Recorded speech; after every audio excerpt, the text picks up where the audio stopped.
বন্ধুরা, আজকের গল্প অহংকারী আপেল। সুন্দর একটি জঙ্গলে বাস করত টুনটুন আর তার মা। টুনটুনের বাবা মারা গেছে অনেক দিন হয়েছে। তখন থেকে টুনটুনের মা লোকের বাসায় কাজ করে সংসার চালাতো, কিন্তু অতিরিক্ত কাজ করার কারণে টুনি অসুস্থ হয়ে যায়। তাই সংসারের বোঝা চলে আসে টুনটুনের উপরে। হাই, এখন আমি কি করব? মা অনেক অসুস্থ হয়ে গেছে। মা এখন কাজেও যেতে পারবে না। এখন আমাদের সংসার চলবে কি করে? আর মায়ের চিকিৎসা করাবো কি করে? না, এখন থেকে সব কাজ আমাকেই করতে হবে, আর সংসারের দায়িত্বটাও আমাকে নিতে হবে। এ কথা বলে টুনটুন সংসারে চিন্তা করে কাজ খুঁজতে থাকে। টুনটুন ঠিক তার মায়ের মতন কাকুলি কাকের বাসায় ঝিয়ের কাজ নেয়, কিন্তু টুনটুন এ কাজ করে খুব অল্প টাকা পেত, আর সে টাকা দিয়ে টুনটুন তার সংসার চালাতে হিমশিম খেয়ে যেত। এখন কি হবে? এই অল্প কিছু টাকা দিয়ে আমার সংসারটা চালাবো কি করে? এই অল্প কিছু টাকা দিয়ে খাবারই জোগাড় করতে পারবো না, আবার মায়ের ওষুধও কিনবো কিভাবে? না, এই কাজ করে আমার চলবে না। আমাকে অন্য কোনো উপায় ভাবতে হবে, কিভাবে বেশি টাকা উপার্জন করা যায়। কিন্তু আমি কি করব? এ কথা বলে টুনটুন অনেক চিন্তা করতে থাকে, আর চিন্তা করতে করতে টুনটুনের মাথায় একটি বুদ্ধি আসে, আর সে তার মায়ের কাছে যায়। মা, মা, তোমাকে কিছু কথা বলার ছিল। আসলে মা, আমি ঝিয়ের কাজ করে যে কটা টাকা পাচ্ছি তা দিয়ে তো সংসার চালানো খুব কষ্ট হয়ে যাচ্ছে। তাই আমি বলছিলাম, আমাদের বাড়ির পাশে যে ছোট্ট জমিটা আছে না, আমি সেখানে আপেল গাছ লাগাতে চাই। আপেলের তো অনেক দাম। আমি যদি আপেল বিক্রি করি তাহলে আমি অনেক টাকা পাবো মা, যা দিয়ে আমি ভালোভাবে সংসার চালাতে পারবো। মারে, এটা খুব ভালো কথা, কিন্তু মা, আপেল চাষ করার জন্য আপেলের চারা দরকার, আর সেই চারা কেনার টাকা তুমি কোথায় পাবে মা? হ্যাঁ, তা অবশ্য ঠিক, কিন্তু মা, আমি টাকা জোগাড় করার উপায় পেয়েছি। মা, বাবা বেঁচে থাকতে এই সোনার হারটা আমাকে দিয়েছিল। আমি এই হারটা বিক্রি করতে চাচ্ছি মা। মা, একবার যদি আপেলের ফলন ভালো হয় তাহলে তো আমি খুব ভালোভাবে সংসার চালাতে পারবো, আর এমন গহনাও বানাতে পারবো মা।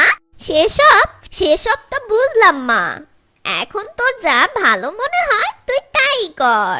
আমি তো আর নিজে কোনো কাজ করতে পারি না, আমাকে যে তোর উপর নির্ভর করে চলতে হয় মা।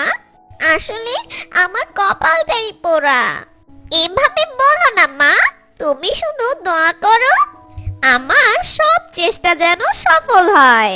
এরপর টুনটুন তার ভাবনা মতন তার গহনাটা বিক্রি করে দেয়, আর সেই টাকা দিয়ে টুনটুন আপেল চারা কিনে আনে, আর সেসব চারা গাছ জমিতে রোপণ করে, আর আপেল চারা ঠিক মতন যত্ন নিতে থাকে। দেখতে দেখতে আপেলের চারাগুলো অনেক বড় হয়ে যায়, আর সেই গাছে অনেক আপেল ধরে। এই দেখে টুনটুন ভীষণ খুশি হয়। কি মজা, কি মজা, আমার আপেল গাছে অনেক আপেল ধরেছে।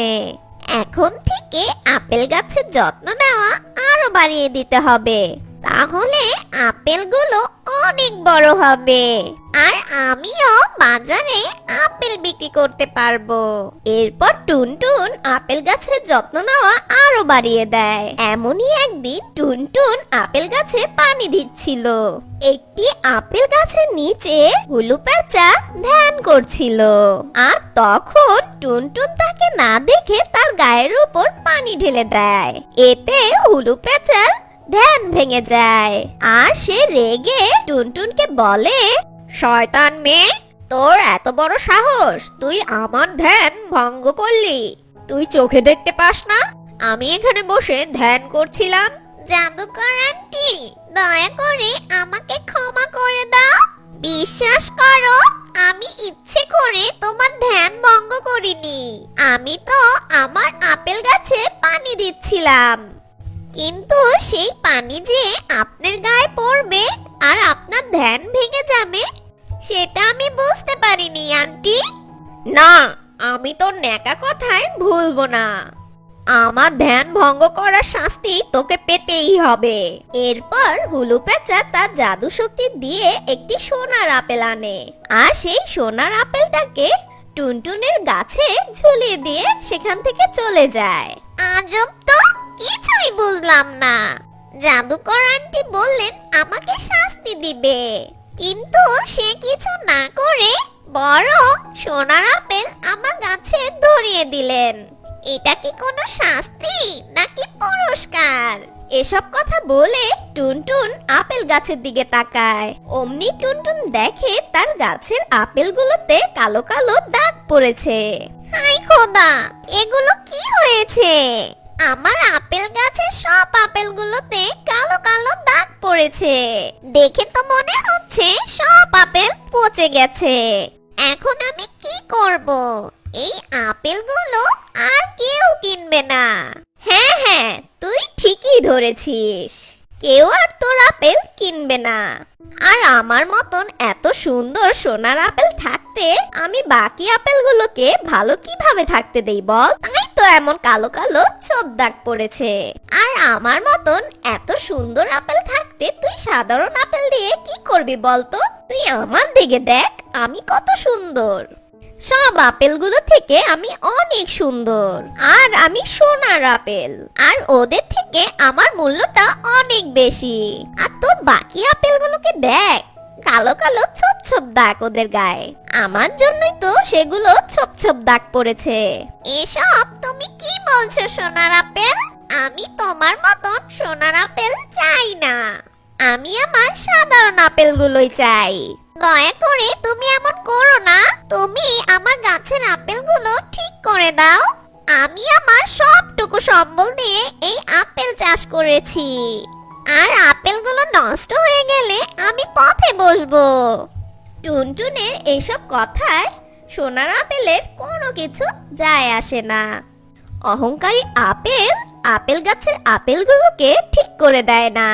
অবশেষে টুনটুন কাঁদতে কাঁদতে একটি নদীর কাছে যায়। তখনই সেখানে পাখি রানী প্রকট হয়, যা দেখে টুনটুন ভীষণ অবাক হয়ে যায়। ভয় পেও না টুনটুন, আমি পাখির রানী। তোমাকে কান্না করতে দেখে আমি এখানে এসেছি। কি হয়েছে ছোট্ট পাখি তোমার, বলো আমাকে। এরপর টুনটুন তার সবকিছু পাখি রানীকে বলে, যে হুলু পেঁচা তার গাছগুলোর কি অবস্থা করেছে, আর সেই অহংকারী অভিশপ্ত সোনার আপেলের কথাও বলে। কি, ওই শয়তান হুলু পেঁচা তোমার কষ্টটা না বুঝে ওরকম একটা অহংকারী আপেলকে তোমার গাছে ঝুলিয়ে দিয়েছে। কিন্তু তুমি কোনো চিন্তা করো না টুনটুন, আমি ওই অহংকারী আপেলকে ধ্বংস করার একটা ব্যবস্থা করছি। এসব কথা শেষ করে পাখির রানী তার জাদু দিয়ে এক বোতল পানি এনে দেয়। এই জল ভর্তি পানিটা নিয়ে তুমি এখান থেকে চলে যাও। এই বোতলে জলটা ওই অহংকারী আপেলের গায়ে ছোঁয়ালেই তখন ওই অহংকারী আপেলটা ধ্বংস হয়ে যাবে, আর তোমার গাছের সব আপেল একেবারে আগের মতন হয়ে যাবে। আর সেই আপেলগুলো বাজারে বিক্রি করে তোমার সব সমস্যার সমাধান করতে পারবে। ছোট্ট টুনি পাখি এ কথা বলে পাখি রানী অদৃশ্য হয়ে যায়, আর টুনটুন বোতল ভর্তি জল নিয়ে তার আপেল গাছের কাছে যায়, আর বোতল থেকে পানি নিয়ে সেই অহংকারী আপেলের গায়ে ছিটিয়ে দেয়, আর সাথে সাথে আপেলটা ধ্বংস হয়ে যায়, আর বাকি আপেলগুলো আবার আগের মতন হয়ে যায়। আর এরপর টুনটুন সেসব আপেল বাজারে বিক্রি করে অনেক টাকা পায়, আর সেসব টাকা দিয়ে টুনটুন তার সংসার অনেক ভালোভাবে চালাতো।